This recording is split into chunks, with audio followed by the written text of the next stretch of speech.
سڵاو بینەرانی کوردستان 24 لە هەر شوێنەکەن جوانترین سڵاوتان ئاراستە دەکەم. من هونەر ئەحمەد لە گەرمیانەوە لەگەڵتاندام بۆ پێشکەشکردنی بەرنامەی باسی ڕۆژ لەبەری هاوکارانم. لەم بەرنامەیەدا دەمانەوێت قسە و باس لەسەر هەستی نەتەوایەتی تاکی کورد بکەین بە بەراورد لەگەڵ 25 ساڵ بەر لە ئێستادا. ئێستا قسە و باسێکی زۆر لەسەرەوە دەکرێت کە هەستی نەتەوایەتی تاکی کورد لاواز بووە. هۆکارەکان چین؟ هەندێک گەندەڵی بە هۆکار دەزانن، هەندێکی دیکەش قەیرانی دارایی و هەندێکی دیکەش هۆکاری دیکە دەخەنە ڕوو. من ئێستا لەگەڵ میوانەکانمدا قسە و باس لەسەر ئەم بابەتە دەکەین کە هەریەک لە بەڕێزان شوان محەممەد کارگێڕی لقی 22 گەرمیانی پارتی دیموکراتی کوردستان و هەروە سالار محمود ئەندامی پەرلەمانی کوردستان لەسەر فراکسیۆنی یەکێتی نیشتیمانی کوردستان و عوسمان قەتارچی بەرپرسی پێشووی مەڵبەندی گەرمیانی یەکگرتووی ئیسلامی کوردستانم لەگەڵدایە. سەرەتا هەمووتان بەخێر بێن. کاک شوانەمەوێت سەرەتا لە جەنابتەوە دەست پێ بکەم. تۆ ئەوەی کە دەوترێت ئێستا هەستی نەتەوایەتی تاکی کورد لاواز بووە، پێت وایە بابەتەکە بەو شێوەیە ئێستا هەستی نەتەوایەتی تاکی کورد لاواز بووە لە چاو ڕابردوودا؟ ڕاپەڕین پیرۆز بێ لە خەڵکی گەرمیان لە گشتی کەلار بە تایبەتی لە کەسوکاری سەربەرزی شەهیدان، لە کەسوکاری ئەنفالکراوەکان، سڵاو بۆ پێشمەرگەکان لە سەنگەرەکانی پێشەوە.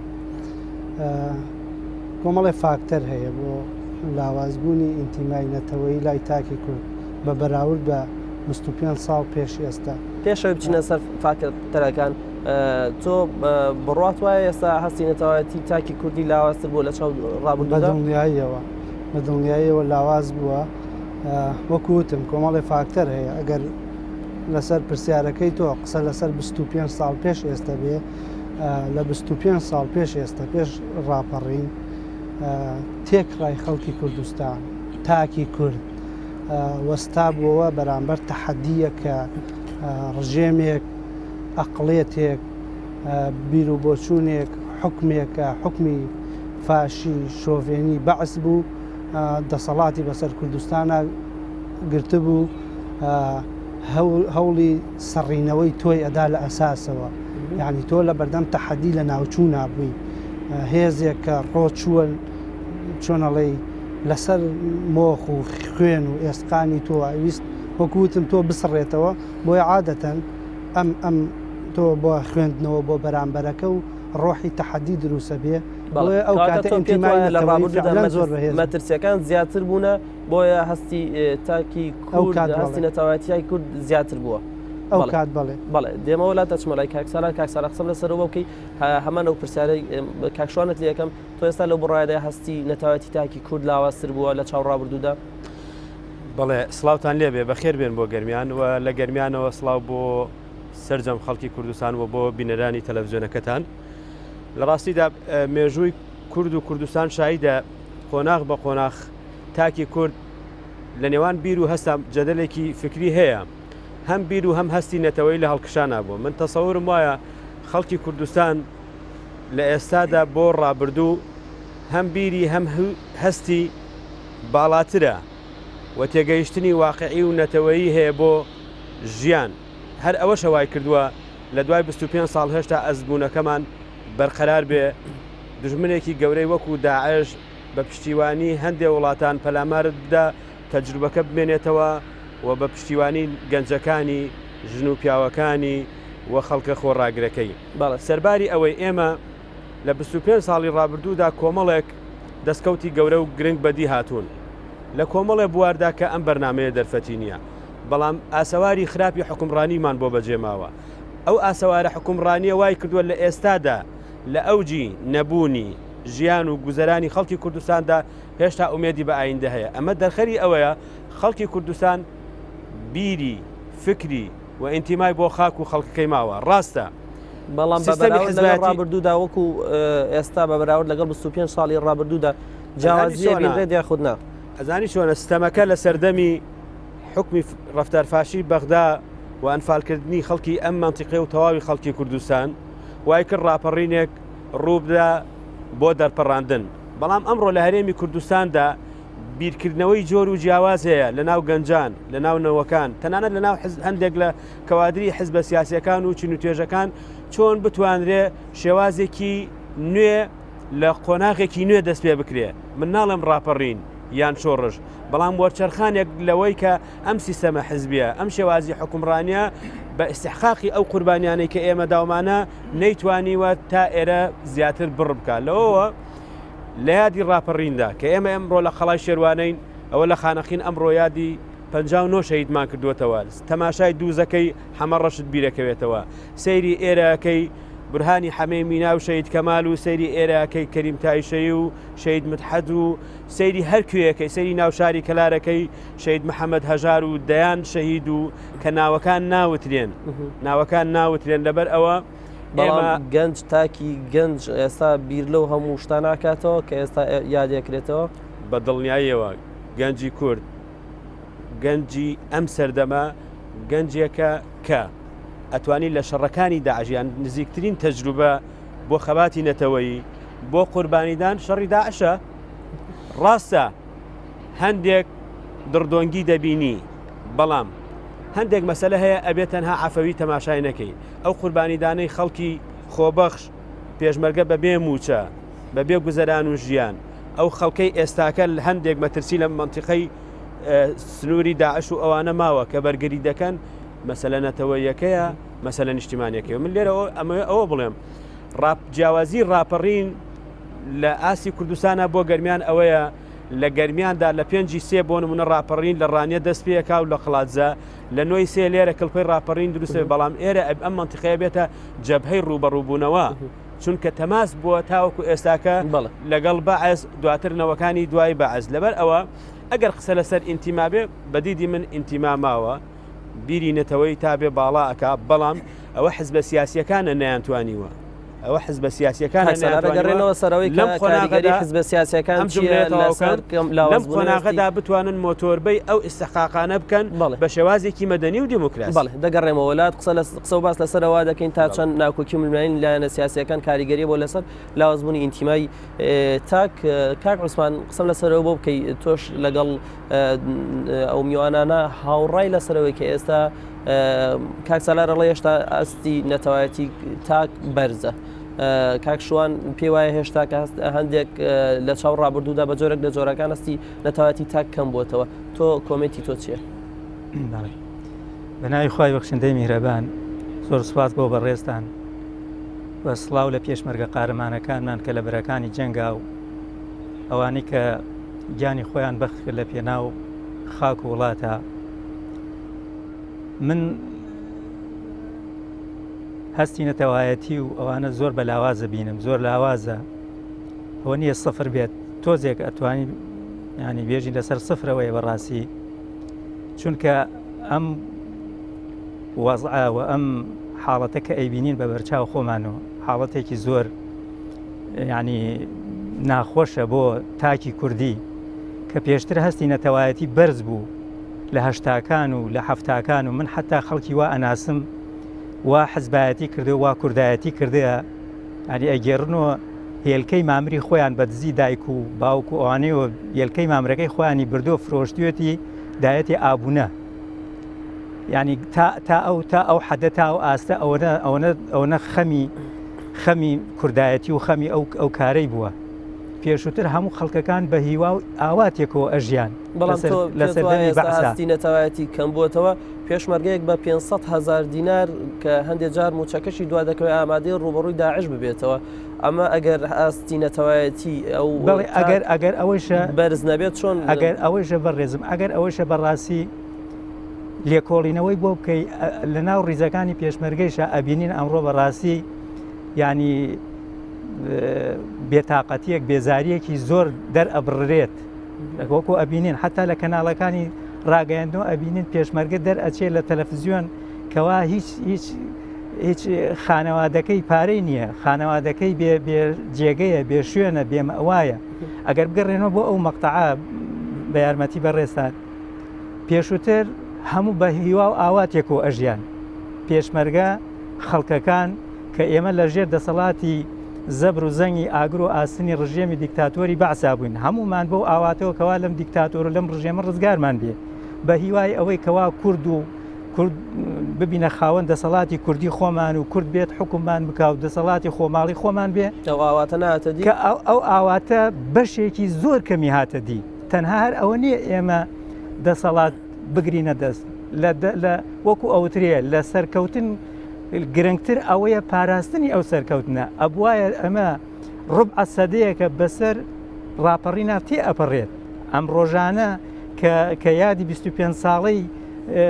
ڕاپەڕی نەکرێتەوە حەق وا بووە ئیساکە حکوومەتی هەرێم زۆر باڵا دەست بووە حەق وا بووە ئێستا ئاواتی تر هیوای تر کەوا ئێمە باس لە دەوڵەتی کوردیەکەین باس لەوە ئەەکەینکەوە لە مەحافلی دووەلیە ئاوامان هەبێ چیانمان هەبێ بوونمان هەبێ زیاتر و زۆرتر بەڵام بەداخەوە ئەو ئاوات و خەونانە بەڕاستی جۆرێک لە خەفەکریا جۆرێک لە کەوتە ژێرەوە جۆرێک لە بێپلانی زۆرێک لە بێبەرنامەی جۆرێک لەوەی کەوا لێهات دەسەڵاتداران بکەونە ئەوەی کەوا لە پێشەکیێگا جەنابەت ئاماژەت پێکرد ئەو گەندەڵی بەڕاستی گەندەڵی و گەندەڵکاران گیان و جستەی ئەم میلەتیان داڕنیۆتە سەریەکە هەر شتێکمان نەگەڕێنەوە بەسەر هەموو ئەوانەی کە بوونەتە هۆکار بۆ لاوازبوونی هەستی نەتەواتی تاکی کورد کاک شوان دەگەڕێن بۆ لای جەنابەت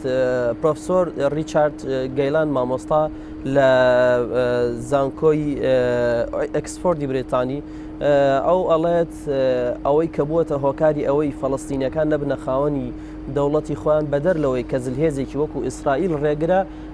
ناکۆکی نێوان حزبە سیاسیەکانی فەڵەستینیشە لە نێو خۆیاندا پێت وانە ئەم وتەیە دەقاودەق بۆ کوردیشە ئێستا لایەنە سیاسەکان بەدەر لەوەی کە زلهێز یاخود دراوسەکانی کورد بە جۆرێک لە جۆرەکان ڕێگرن لەبەرەوەی کورد ببێتە خاوەن چیان و دەوڵەتی خۆی ململانی و ناکۆکی نێوان لایەنە سیاسەکانش لە ناوخۆیاندا بووەتە ڕێگر لە پێش بەرەو پێشچوونی سربەخۆیی و گەیشتن بۆ ئاواتی کە کورد هەیەتی بەڵێ خۆی ئەوە هەردووکی تەواوە یەک ئەو بیرە تەسکە حزبیە یان ئەو میکانزمەی لە ڕاستیە کە حزبەکان کاریان پێکرد ڕێک نەکەوتن لەسەر ئەوەی کۆمەڵێ پرسی استراتیژی نەتەوەیی هەیە کۆمەڵێ با بڵێن هێڵی سووردانیان لەسەر پرسن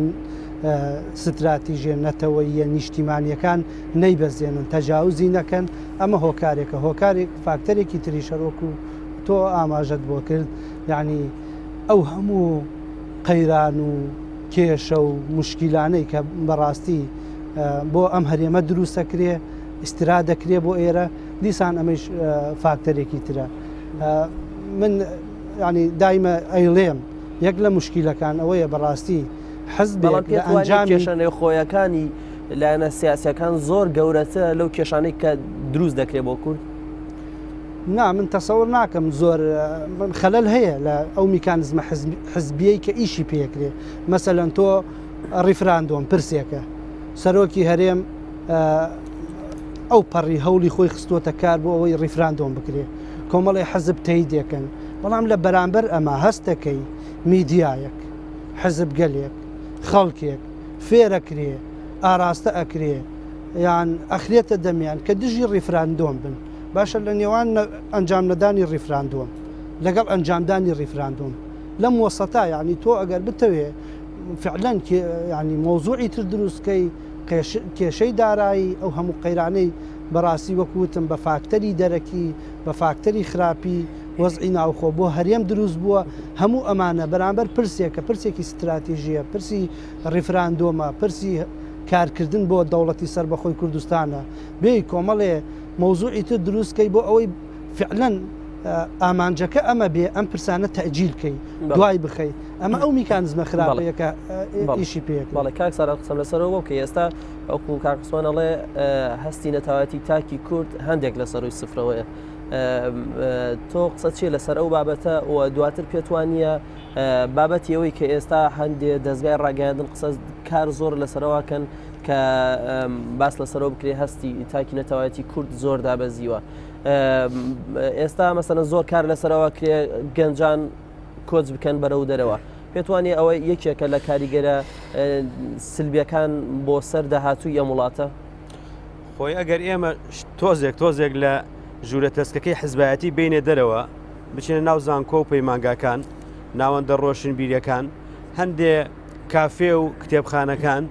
ناوەندە ڕۆشنبیری و ڕێکخراوەکانی کۆمەڵگەی مەدەنی تێگەین چەند خەڵکی خوێندەوار لە کچوو لە کوڕ لەنەوەی نوێ لە ئاستی معریفیا بەڕاستی هەم لە ئاسی گوتاردان دەربڕین وتاربێژی ئەدەب و هونەر ئیمکانێتێکی سەیر و جوانیان هەیە سەیرم لێ دێ لەم سەردەمەدا ئۆباڵەکە بخرێتە سەر کوڕوکچی ئەم نیشتیمانە تاکی ئەم نەتەوەیە کە پێی بڵێن ئینتیمای سفرە نەخێر ئینتیمای تاکی کوردستانی لە ئینتیمایەکی ئامادە و پێویستدایە تەنانەت بۆ مافی چارەی خۆنووسیە نیش ئەوە حزبی کوردیە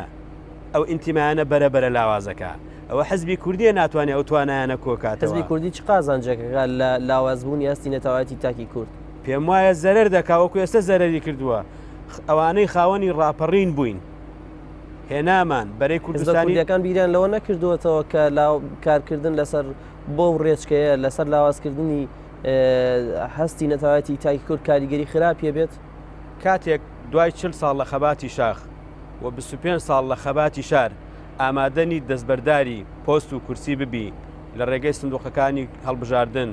دەستبەرداری ئاڵوگۆڕی نێوانەوەکان ببی بێگومان بەرەبەرە دڕدۆنگی دروستە بێ ئەمە ئۆباڵەکەی لای تاکی کوردی نییە ئەمە تەجروبەکە بۆ ناو حکوومەت و حکومڕانی ناگوێزمەوە تەنانەت بۆ ناو حزبی سیاسی خۆشی لەسەر ئاسی ناوچەش ینی بۆ ئەم تەوجیهە بۆ کۆی سیستەمی حزبایەتی لە کوردستانە من ئەمەوێت یەک دوو نمونەی زۆر گرنگ ئاماژە پێ بکەم یەکەم کاتێکە حزبە سیاسیەکانی کوردستان لەو هەندێکیان لەو دیوی سنووریشەوە کە یەک و یەکگرتووە بوون توانیان لە هەرێمی کوردستانە تاوەکو خانەقین و جێگاکانی تر ڕاپەڕین بکەن و خەڵکی کوردستان شان بەشانی پێشمەرگە هەندێک جار لە پێشتر بتوان ڕاپەڕین بکەن خۆ کاتە سەدان هەزار بەکرێگراوی حزبی بەعسە بوو سەدان هەزار کە گەنجی ئەم نیشتیمانە بوون بەڵام لەبەر ئەوەی ئیرادەیەکی سیاسی یەک و یەکگرتووە ئەوەی کە ئێستا داعشی دوورخستۆتەوە کێیە ئەمجا بە عەرزی جەناب بکەم ئەوەش پێشمەرگەی کوردستانە ئەگینا دەتواندرا زۆر باشتر داعش تێک بشکێندرێ و تەنها کورد ناسنامەی ئێمە لە سەردەمێکە یەک و یەکگرتوو بووین لە ڕاپەڕین و لەسەر ئەساسی قوربانی ناسنامەی قوربانەتی ئێمە توانیمان بەعسیش تێپەڕێنین ئەمجا هاتووەتە سەر ئازایەتی ئێستاکە لە تێکشکاندنی داعشا دەوترێ گەلی کورد ئازایە ئێمە مۆدێلی ئازایەتی و ناسنامەی قوربانی ئەبێ کۆتایی پێبێنین ئەبێ مۆدێلی حکمی دموکراسی و مەدەنی بکەینە بەشێک لە ناسنامەی خۆمان بۆچی دوای تێکشکاندنی داعش کە شەڕی تیرۆر شەڕێکە لە جیاتی کۆمەلگای نێودەوڵەتیەکە ئەرکێکی نێودەوڵەتیە و تۆ لە ڕووی نێودەوڵەتیشەوە مافت هەیە بۆیە تۆ دەبێ ئەمە بکەی بە ناسنامەی خۆت مەکسەبی سیاسی بەدەستبێنی بۆ ئایندە و چارەنووسی گەلەکەت ئەمە بەکی ئەکرێ بە حزبە سیاسیەکان کە ئەجندایەکی هاوبەشیان هەبێ پێکەوە لەسەر ئستحقاقاتی ئەم سەردەما تۆچی ئەڵێ لەگەڵ تاکێکی کورد کە 20 ساڵە ئێستاکە چۆتە ئەوروپا چۆتە ئەمریکا لە گەورەترین زانکۆکانی جیهان لە هارڤارد لە لەندەن لە کوێ بڕوانامەی هێناوەتەوە لێرە دەرفەتێکی ئەوتۆی نییە بتوانێت ئەو توانانەی بە شێوازێکی نوێ بۆ خزمەتی گەل و نیشتیمانەکەی بەکاربێنێ لەبەر ئەوە ئێمە نەچینە سەر ئەم جەدەلا بەڵێ ڕاپەڕین دەستکەوتێکی گرنگە نەوەی ڕاپەڕین نەوەیەکی پیرۆز و جوانن قوربانیەکانی ڕاپەڕین جێگەی شانازین حزبە سیاسیەکان لەم لەحزەیە کە ساتە وەختی یادکردنەوەی 25 ساڵی ڕاپەڕ ئەبێ بە خۆداچوونەوەیەکی ڕیشەیی لە هەڵوێستیان لە گفتاریان لە ڕەفتاریان بۆ هاوڕێکانیان بۆ هاوخەباتەکانیان بۆ کەسوکاری شەهیدەکان ئەمڕۆ ئێمە لە مەحفلێک بووین یادی 59 شەهید کراوەتەوە تەنها لەکوێ لە شارێکی وەکو خانەقین کەوێتەکی باشووری کوردستان بەڵام ئەمە نموزەجێکە بۆ ئەوەی ئایا ئێمە توانیمانە پارێزگاری وەکو پێویست دەو قوربانیانە بکەین بە سیاسیەکانە نەیان کردووە بەڵام تاکی کوردی تاکێکە خاوەن ئینتیمایە و هەڵگیری پیرۆزیەکانی ڕاپەڕی نەتاوە دەستخۆش کاک عوسمان تا چەند لاوازبوونی هەستی نەتەوایەتی تا کاریگەریە بێ لەسەر دروستکردنی گروپی توند ئاژۆ بەڵێ وڵا هەستی نەتەوایەتی لە ناو تاکەکانە گرنگە ئینتیمای نەتەوایەتی زۆر مهمە بۆ تاک ئینتیما ئەگەر حتا لە واتە لۆغەوەکەشی بکۆڵینەوە واتە نەما ئینتیساب هەر کەسێ خۆی بە منتەمی نەزانێ بۆ ئەو جێگەیە بۆ ئەو شوێنە حتمما بە هیچ شێوازێک بە هیچ شەکڵێک لە خەمی ئەو شوێنەیان نییە کە گەشەی پێ بکە بەرەو پێش بیبە بیپارێزێ بەرگری لێ بکە بۆیە جارێکی تر من دووبارەی ئەەکەمەوە ئینتیما لەم وڵاتەیە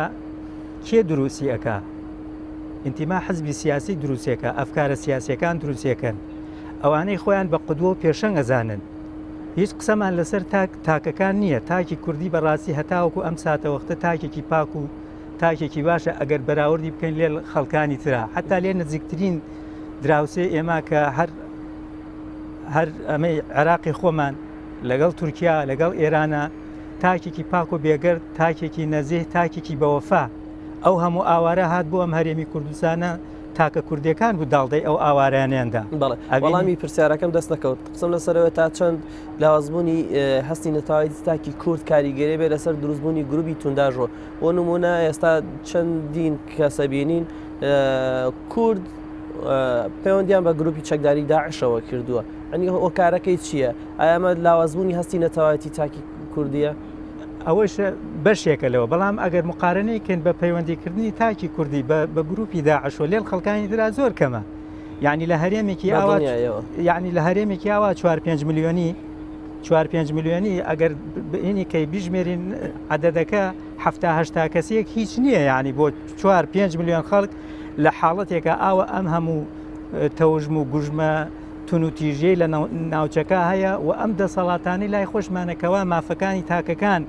ژێرپێ ئەخان و مافەکانیان وەکو پێویست نادەن یعنی تاوەکو ئیسەتاکی کوردی وەکو تاک وەکو ئەوەی کە ئەو هەموو نەهامەتی بەسەریا هاتێ بینیەتی ئەو هەموو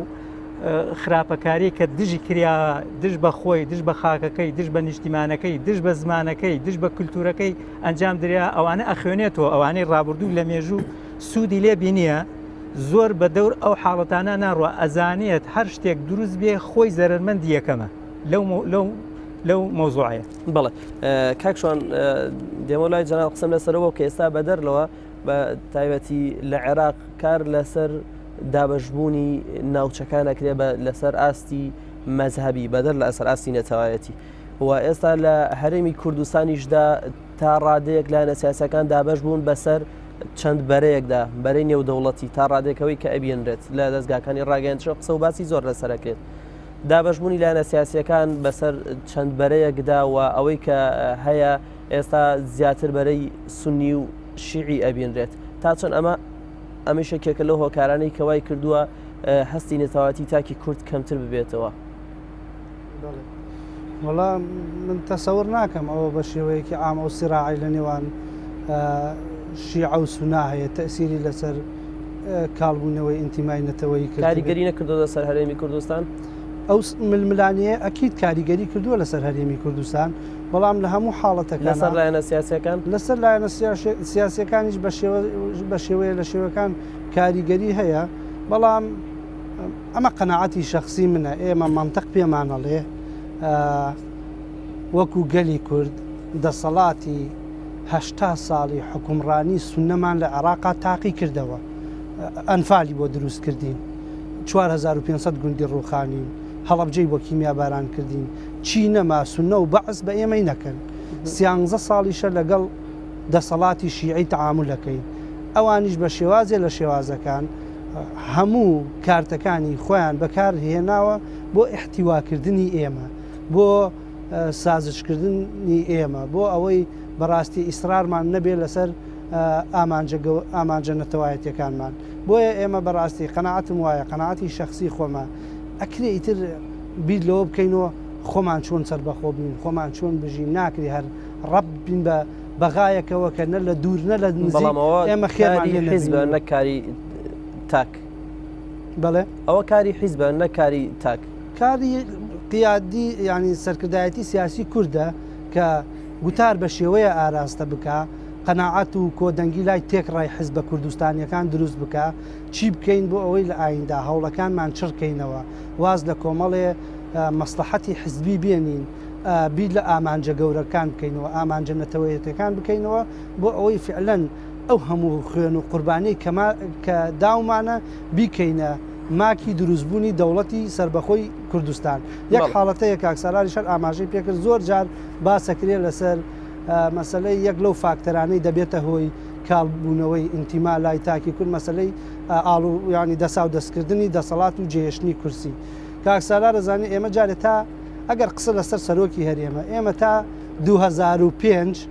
پۆستێکمان نەبووە بە ناوی پۆستی سەرۆکایەتی هەرێمەوە پۆستی سەرۆکایەتی هەرێم لە 2005 دروست بووە پێشووتر دەسەڵات ئاڵوگۆڕی پێکراوە من هەر ئەوەی خۆم لە بینم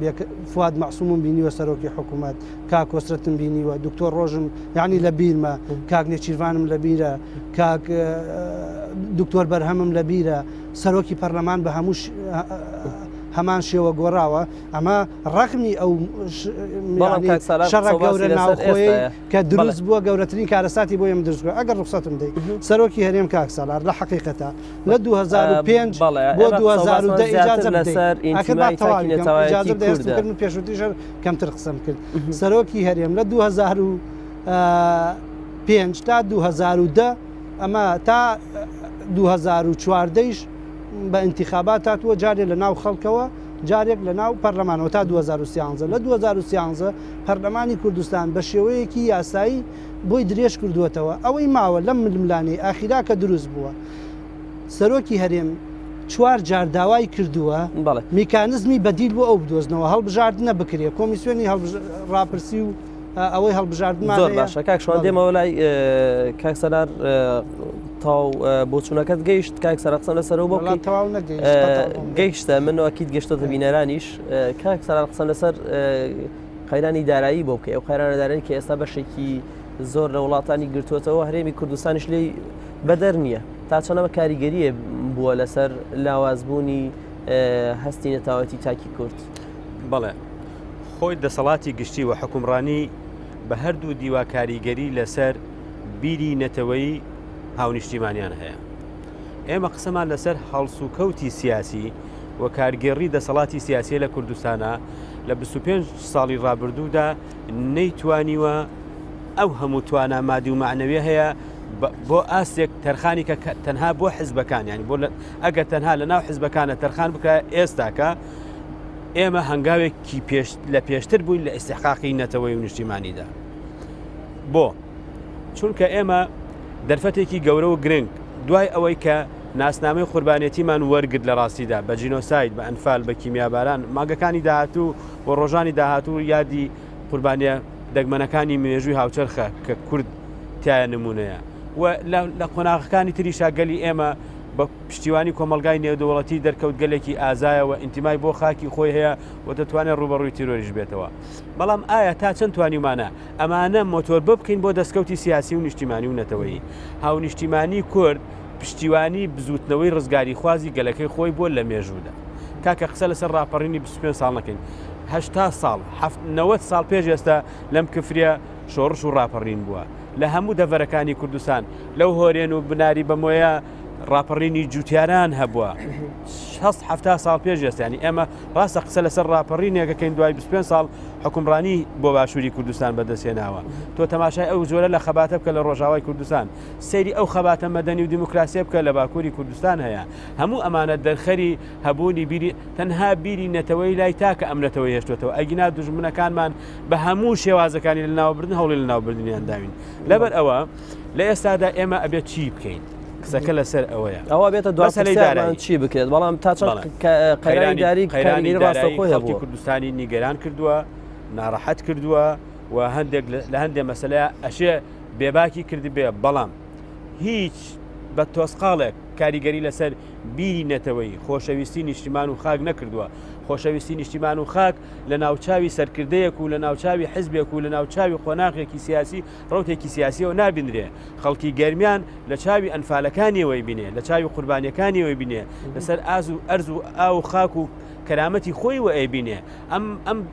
ئەم مۆدێلانە دێ و ئەڕوا نەنەچیژەیە بەڵام نیگەرانی خەڵکی کوردستان ئەوەیە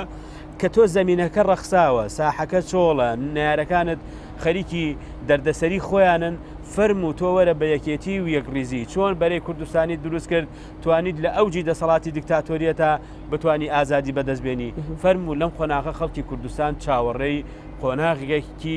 دوای ڕاپەڕینەوەی پێوتێ پۆست ڕاپەڕین دەستکەوتەکانی دوای ڕاپەڕین کە خۆی لە مافی چاری خۆیان یعنی ئێمە لەم دروشم و دروشم بازیە بچینە دەرەوە بێنەوە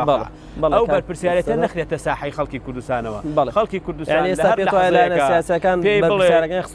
سەر شانی تاکی کوردی ئەوە نییە دەنگۆ هەیە لە هەر لە حزەیەەکە بە خەڵکی کوردستان بڵێ ڕیفراندۆم بۆ سەربەخۆی لە 110 لەگەڵێتی نەک لە 100 ینی لە ئەوەشی لە دەرەوەیە ئەوەی لە ناوەیە لەگەڵ ئەوەی ڕیفراندۆم بکرێ و جابێتەوە لەو نموزەجەی کە لە عێراقەیە لەو نموزەجەی لە سووریا هەیە لەو نموزەجەی لە ئێران و لە تورکیا هەیە دەیەوێت سەربەخۆی خۆی هەبێ بەڵام فەرموو ئێمە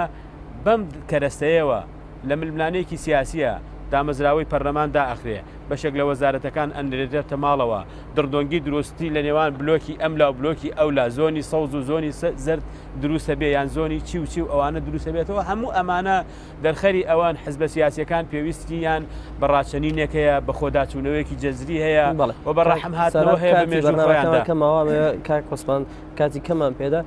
کاک عوسمان قسەم لەسەر ئەوکەی لە سەرەتای بەرنامەکەشدا تۆ قسەت لەسەرێکی لەو هۆکاران کە بابەتی گەندەڵ لە ئێستا لە هەرێمی کوردستان هەندێک هەنگاوەنرێ بۆ ئەوەی